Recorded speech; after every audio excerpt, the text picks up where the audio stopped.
টাকার মালিক হয়েও তুমি কেন এই ভিক্ষা ভিক্ষা ব্যবসা করো? কেন কেন এটা কেন কেন করো? আমার ওই টাকা এখান থেকে আসছে ইনভেস্ট গুলা। এইখান থেকে মানে এই ভিক্ষা করে তুমি 80-90 লক্ষ টাকা ইনকাম করছো জি 3 বছরে? 3 বছরে। আচ্ছা, এই যে 5 তলা যে বাড়ি করছো, ওনারা যে আমাকে বললো, এটা কি সত্য? বাড়ি আছে 5 তলা? জি হ্যাঁ? জি বিয়া কয়টা করছো? 3টা? একটা আব্বু আম্মু করেছে, 2টা আমি করছি।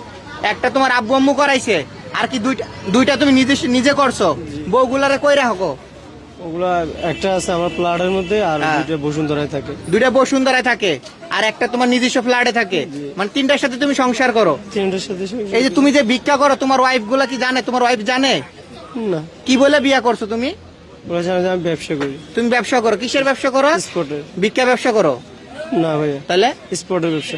এক্সপোর্টের ব্যবসা করো? জি এক্সপোর্টের ব্যবসা করে তিনি 80-90 লক্ষ টাকা আছে। এক্সপোর্ট কি ব্যবসা আপনারা দেখতে পাচ্ছেন।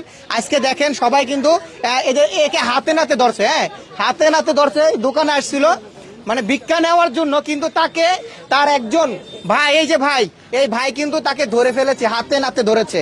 সে ভিক্ষা করা অবস্থায় তাকে হাতে নাতে ধরছে। সে সুস্থ এবং সবল মানুষ। প্রথমে আপনারা যারা দেখেছেন হয়তো বুঝতেছেন।